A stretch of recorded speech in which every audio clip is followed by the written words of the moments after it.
हर हर महादेव, हर हर महादेव।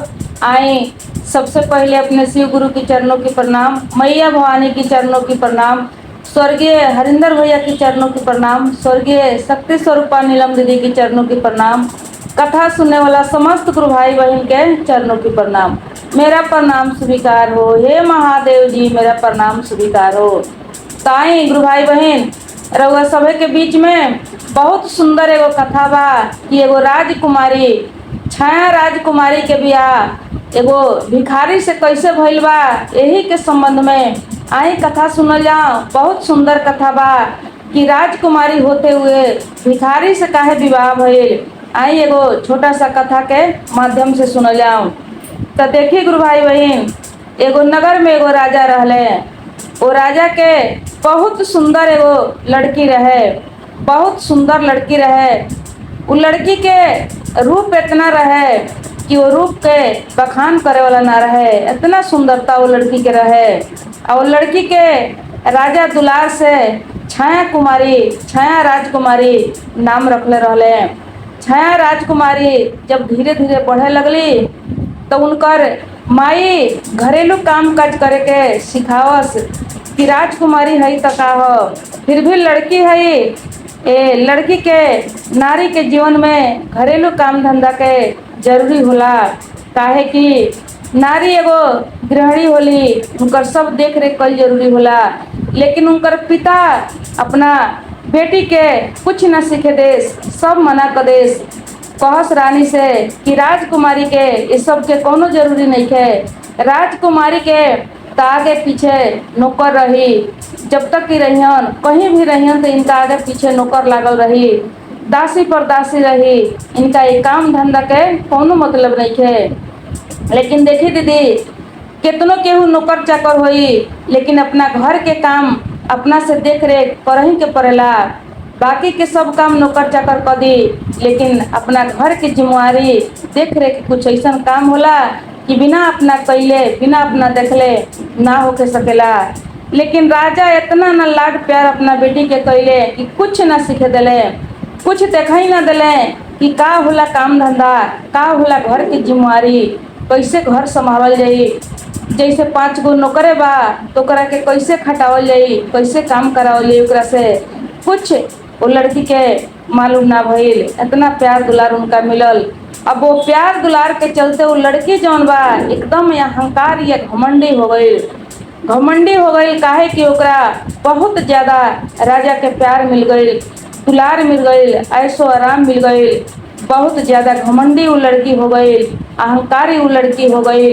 अपना हजूरों केहू के कुछ ना समझे, सब लोग ओकरा से परेशान रहे, ओकरा घमंड के चलते, ओकरा गुस्सा के चलते, नौकर चाकर से सब लोग। लेकिन केहू के कुछ कहे के मजाल ना होके, काहे कि वो राजकुमारी रहली। वो राजकुमारी के सब लोग पीछे में निंदा करे, लेकिन मुंह पर केहू के कुछ कहे के मजाल ना रहे। ऐसा स्वभाव के वो लड़की हो गई। अब देखी दीदी, अब धीरे धीरे लड़की सियान हो गई, ब्याह करे की जरूरत हो गई। ब्याह करके जब हो गई तो राजा कहीं कहीं देश विदेश के राजकुमार के देखे लगले, पता लगावे लगले, शादी के बात चले लगल। अब राजकुमार के जब देखे के बारी आवे, राजकुमारी कहस कि हम देखें तब शादी करें।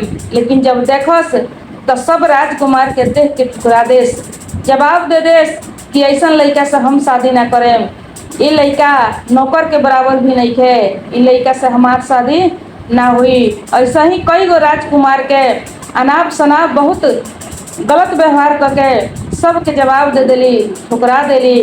अब राजा साहब परेशान हो गईले, तब कहले कि ठीक बा बेटी, अब हम सोमवार रखे तनी, वो सोमवार में जकरा जे पसंद आई, जकरा पर तोहर मन जाई, ओकरा के तू बरमाला डलिह और उन्हीं से तोहार शादी हुई।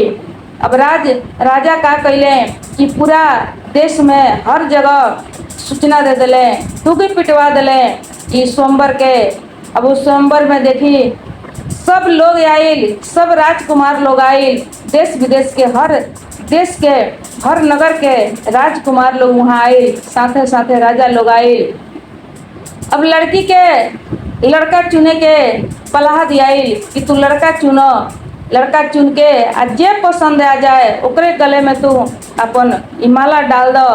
अब राजकुमारी देखिए गुरु बहिना सब घूमे लगली माला लेके, जकरा के देखस ओकरा के जवाब दे देस, जकरा के देखस ओकरा के जवाब दे देस, सबके ऐसन जवाब दे देस कि ऐसन बात बोलस कि सबके दिल पर चोट पहुँचे, सबके अपमान होके, सबके कहस कि ये हमारा नौकर बराबर नहीं खे, ये हमार जूता साफ करे वाला नहीं खे। ऐसा ही कह के सबके ठुकरावत गईली, सबके ठुकरावत गईली। लास्ट में उनका पड़ोसी देश के एगो राजकुमार रहले, उनकर बाबूजी कहले, सब लोग कहलक, मंत्री लगा सब लोग कहलस कि ये बेटी सब केहू के ठुकरा दहलू तो देखा ही हमने के पड़ोसी देश के राजकुमार हुए, इन्हीं के तू पसंद कर, इन्हीं के गले में तू माला डालो, शादी कर, काहे कि सब के तो तू इनकार कर देलू। अब ये कहीं गई है बाचल बाड़े। अब इतना बात जब राजकुमारी सुनली तो राजकुमार और देखली आ देख के कहतरी कि ऐसा लड़का से हम शादी करें, ऐसा लड़का से हम कबो शादी ना करें, कि तो हमरा पाँव के जूता साफ करे लायक भी नहीं थे, ये लड़का हमरा नौकर के लायक भी नहीं थे, ऐसा लड़का से हम कभी शादी नहीं कर सकत, ये तो हमरा घर के नौकर लायक भी नहीं थे, झाड़ू बहाड़ू लायक, पोछा लायक भी लड़का नहीं थे, ऐसा राजकुमार से रहुआ हमार शादी करे के कहतनी बाबूजी, ऐसा लड़का से हम कभी शादी नहीं कर सकत। अब देखिए गुरु बहिना, अब इतना बात सुन के वहाँ जितना राजकुमार जितना राजा रहे सब लोग ये राजा पर, छाया कुमारी के पिता पर सब लोग नाराज हो गए। सब लोग कहता कि राजा साहब रउआ ठीक ना कैनी, रउआ अपना द्वार पर बुला के हमनी के सब के रउआ अपमान कैनी, रउआ बहुत गलत कैले बानी। रब जब जानत रहनी हो कि हमारे बेटी इतना अहंकारी बिया, इतना घमंडी बिया, तो रउआ ई स्वयंवर रचला के कौनो जरूरी ना लो, रउआ बहुत गलत कैनी हमनी के साथ रउआ अपमान कैले बनी, ई ठीक नहीं कि रउआ कैले। अब इतना बात सुन के अब देखी राजा के दिल में भी बहुत चोट पहुँचल, राजा भी बहुत नाराज भइले अपना बेटी पर। आ वही जब भरल सभा में राजा एगो प्रतिज्ञा लेलन, कहतरन कि रउआ सभे के बीच में हम एगो प्रतिज्ञा लेतनी, जब इस सब केहू के ठुकरौले बाड़ी तो इनकार ब्याह हम एगो भिखारी से करें, यदि हम भिखारी से इनकर ब्याह ना कर देनी तब फिर हम ये देश के राजा ना, ये राजगद्दी पर से हम उतर जाएं, जब इकर हम ब्याह करें भिखारी से तबे जाके हमरा दिल में ठंड का चैन मिली। अब राजा इतना प्रतिज्ञा करके वहाँ से अपना दरबार में चल दिले, सब राजा राजकुमार लोग वहाँ से अपना अपना घर है अपना अपना देश के लौट गई। देखिए गुरु बहिना, इतना बात कहला पर भी वो राजकुमारी के कोनो असर नहीं के पड़त। वो सोचली कि खीस में हमारे पिताजी कहले हन ऐसा थोड़े करी हैं, हमारे भिखारी से ब्याह थोड़े करी हैं, लेकिन अब बताएं कि सारा देश के राजकुमार के तो ठुकरा दिली, अब उनकर ब्याह होई केकरा से। अब देखिए गुरु बहिना, ऐसा ही समय बीतत रहे। एक दिन के बात है कि उनका दुआरी पर एगो भिखारी आके भिक्षा मांगत रहले। राजा जब सुनले तो भिखारी के अपना महल में भीतर बुलवले, भीतर बुलवा के गुरु बहिना देखी वो अपना बेटी के शादी जोर जबरदस्ती करके 5 आदमी 10 आदमी मिल के वहाँ पकड़ के आ वो भिखारी से वो लड़की के शादी करा दिले। लड़की के शादी करा दिले, कितनो रो तरी गाओ तरी छपिया तरी, लेकिन 10 आदमी पकड़ ले बा आ भिखारी शादी कैलस। भिखारी जब शादी कैलस तो कहले राजा कि तू अब भिखारी के संग जा, अब तोहरा खातिर कौनो हमरा दरबार में महल में जगह नहीं थे, काहे कि जब शादी हो जाला तो लड़की अपना पति के साथ अपना ससुराल जाला। अब रो तरी राजकुमारी कह तरी कि पिताजी हम कहाँ जाएं, तो वो काहे ऐसे कहनी हो। कहले कि राजा हमरा जौन बुझाई है तौन हम कहनी हो, तू यहाँ से जल्दी निकल जा। अब कितनो मना कर तरी रो तली, लेकिन राजा का कैले कि उनका के निकाल के अपन दरवाजा बंद कर दिले। सगरो दरवाजा और राजमहल के जितना दरवाजा रहे सब के बंद कर दिले, धक्का मार के समझी कि निकल दिले। जौना बेटी के उतना प्यार दुलार कैले रहले वही बेटी के धक्का मार के निकाल दिले। कहले कि आज से तहरा खातिर इशारा दुआरी बंद हो गई, तहरा जहाँ जाए के बा वहाँ तू चल जा। अब देखिए गुरु बहिना, अब भिखारी कहले कि अब चलो हमरा संगे, अब का सोचले बाड़ू। अब वहाँ से भिखारी हाथ पकड़ ले और उनका के लेके चल दिले। अब जात नहीं थी लेकिन कोनो उपाय नहीं थे, एकदम राजा जवाब दे दिले कि तू कितनो रोबू मरियो जेबू, प्राणों छूट जाई त का हो। ई गेट की दुआरी तहरा खातिर अब हमेशा हमेशा के लिए बंद हो गई, ई खुले वाला नहीं थे। अब वहाँ से राजकुमारी ओ भिखारी के संगे चल दिली। अब चले लगी नंगे पावे, चलत चलत बहुत दूर गईली, थाक गईली।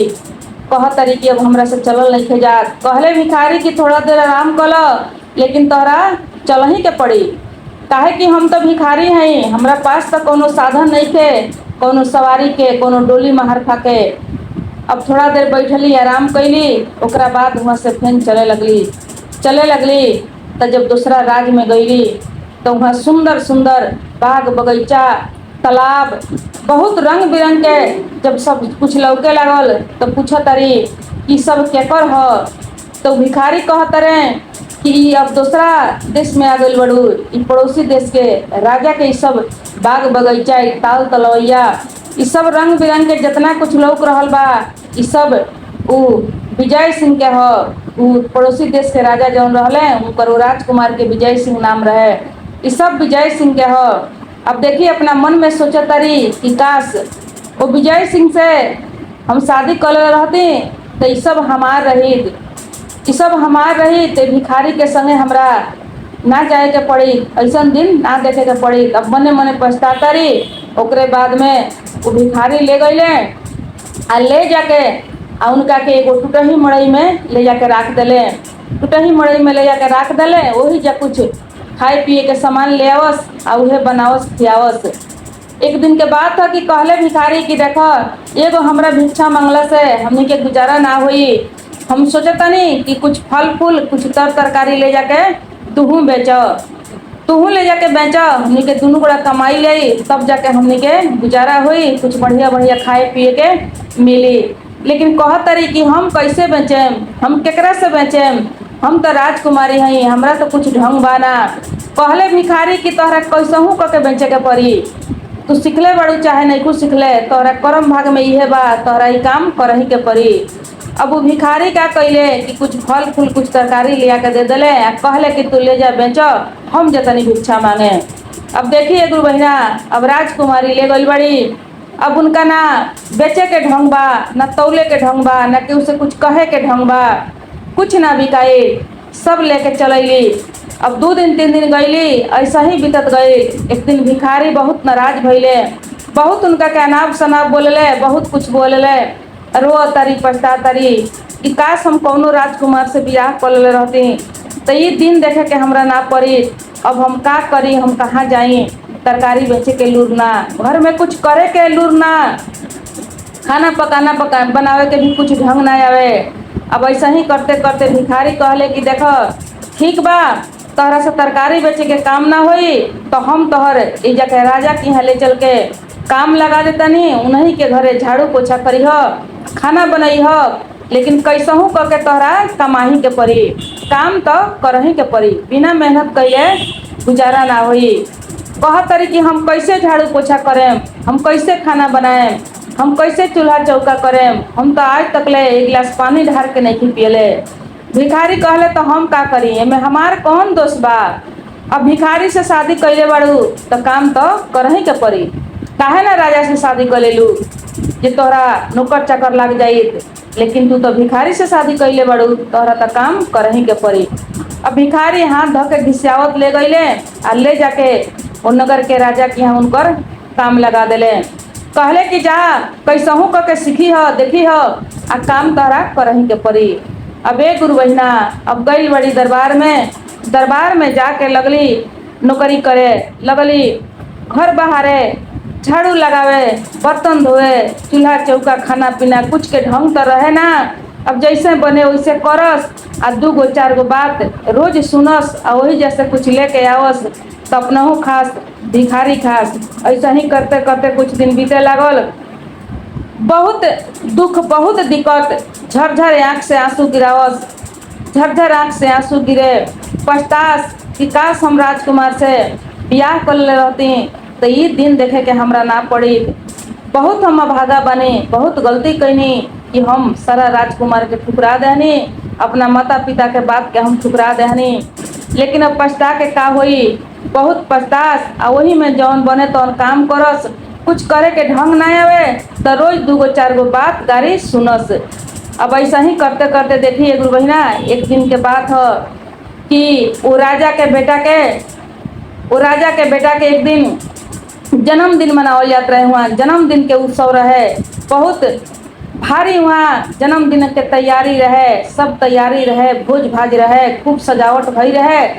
आ सब कुछ कैला के बाद में शाम के समय में राजा के बेटा के जन्मदिन के उत्सव में राजकुमार बहुत सुंदर कपड़ा पहिर के आए, अपना सब दरबार में बैठ के सारा परिवार के साथ में वो अपन खुशी मनावत रहले। पूरा और देश के राजा लोग, बहुत नगर के लोग, सब लोग वहाँ जुटल रहे, पूरा खुशी के माहौल रहे, पूरा भरल दरबार रहे। अभी टुकुर टुकुर बैठ के देखत रहली, ताकत रहली कि काश ये राजकुमार से हमरो शादी करे के ऑफर मिल रहे। यदि हम शादी कर ले रहती तो आज ये नगर के हम रानी रहती, महारानी रहती। उ सारा देख के, सब कुछ देख के तरसत तारी, झरझर आँख से आंसू गिरावत तारी। एकदम पुरान कपड़ा पहिर के टूअर टापर खनी देखत तारी, निहारत तारी, तरसत तारी। आ राजा के वहाँ उत्सव हो रहल बा, नाच गान हो रहल बा, मनोरंजन हो रहल बा। अब देखिए गुरु बहिना, उ राजकुमार जौन रहले, अब का कैले कि वहाँ सब सभा भरल बा, सभा लागल बा। वही नाच गान में से उठ के आ जाके आ वो नौकरानी के हाथ पकड़ ले। उ राजकुमारी नौकरानी जौन रहली, उनकर हाथ पकड़ के लिया के अपना मंच पर खड़िया दिले। अब मंच पर जब लिए ले तो ये हाथ छोड़ाओ तारी, कह तारी कि राजा साहेब रउआ ई का करतनी, रउआ ई ठीक नहीं करत, रउआ गलती कर रहल बानी। रउआ एगो राजकुमार के होके आ देखी हमें घर के नौकरानी हैं, रउआ हमार बाह ना पकड़े के चाही, छोड़ाओ तारी। लेकिन राजकुमार छोड़त नहीं खन, घींच घाच के लिया के वो मंच पर खड़ा कर दिले। जब खड़ा कर दिले तब फेन ही छोड़ावे की कोशिश कर तारी, फेन कह तारी कि रउआ हमार हाथ छोड़ी, रउआ ठीक नहीं करत, रउआ राजकुमार हैं, राजकुमार होते हुए भी ऐसा गलती रउआ ना करे के चाही। कह तारी कि हम एगो नौकर बानी, हम रउआ घर के दासी बानी, कम से कम रउआ हमारी इज्जत करी, हम एगो नारी हैं, नौकर बानी तो का हो, लेकिन रउआ हमारी इज्जत करे के चाही, रउआ ऐसा गलती ना करे के चाही। कह तारे राजकुमार कि दासी देख, तू नौकरानी ना हो, तू नौकरानी ना हो, बल्कि तू एक घर के रानी हो, तू एक घर के रानी हो। कह तारी कि रउआ का कह रहल बानी, हम रानी कहाँ से हो सकेम, हम तो ये घर के नौकरानी हैं, हम रानी कैसे हो सकेम। कह तारे राजकुमार कि ये रानी छाया राजकुमारी देखो, हम तोहर पति हैं, हम ही तोहर पति हैं। कह तारी कि ना राजा साहेब रउआ ऐसा गलती मत करी, रउआ कैसे भरल सभा में हमार पति हैं, रउआ कैसे ही बात बोल रहल बानी बीच सभा में। कहले कि हाँ देखो, हम उहे भिखारी हैं, हम उहे भिखारी हैं जौन तोहार पति बनल बानी, आ हम उहे राजकुमार हैं, ये देश के हम विजय सिंह हैं।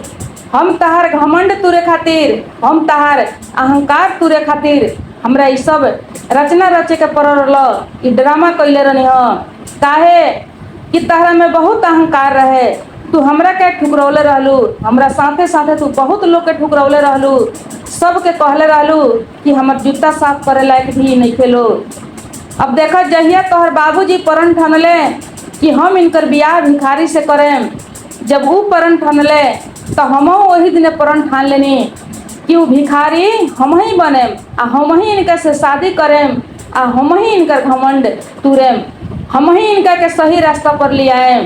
तो हम ही हैं वो राजकुमार, हम ही वो राजकुमार हैं जौन तोहरा सामने में हम भिखारी बन के रहीने, अपना महल में आईने तो राजकुमार बन के रहीने।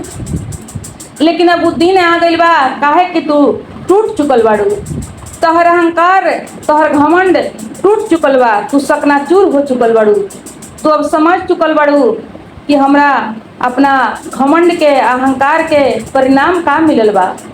वही से आज तोहरा से हम ई सब बता रहल बानी कि हम ही राजकुमार हई, तू रानी बाड़ू, तू नौकरानी नहीं खो। लेकिन हाँ, तहरा गलती के एहसास करावे खातिर, तहरा गलती के पछताव करावे खातिर इशारा हमरा करावे के पड़ल बा, आई करे के पड़ल। लेकिन अब तू जब घमंड तोहर टूट गईल, अहंकार तोहर खत्म हो गईल, तो उसे तहरा के हमरा अपनावे के पड़ल।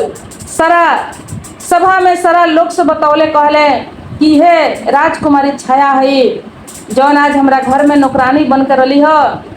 हम इनका के भिखारी बन के इनका के बियाह करके ले आई रही हो, इनकर घमंड तुरे खातिर, इनकर अहंकार तुरे खातिर। सब लोग देखलस, सब लोग कहलक कि रउआ बहुत बढ़िया कैली कि इनका के रास्ता पर लिए। अब वो का कैली कि उनकर पाँव पकड़ लेली, पाँव पकड़ के उनकर माफ़ी मांगे लगली। कहत तारी छाया राजकुमारी कि हे कुंवर साहब, रउआ बहुत बढ़िया कैनी, रउआ बहुत बढ़िया कैनी कि हमरा से शादी कैनी, हमरा से शादी करके हमार घमंड अहंकार जौन बा सब खत्म कैनी। अपना रूप के, अपना सुंदरता के, एगो राजा के बेटी भैला के, राजकुमारी भैला के बहुत ज़्यादा घमंड रहा हमरा, बहुत ज़्यादा अहंकारी रही हम, बहुत लोग के हम ठोकरौले रही हम। लेकिन हमरा ई पता ना लगल कि जे दुख में रहेला ऊपर दुख के दिन कैसे बीतेला। अब हमरा सब समझ में आ गइल बा कि दुख में रहल जाला तो कैसन दिन बीतेला, कैसन दिन देखे के पड़ेला। हम सब समझ चुकल बानी। आज से ई घमंड अहंकार जौन बा हमर जर के भस्म हो गइल बा। आज से ऐसा हमरा से ना होई। हम आज से पूरा अपना घर के देख देख, अपना राज के देख देख, अपना सब परिवार के देख देख अच्छा से करें, बढ़िया से करें। एगो रानी के फर्ज हम निभाएं।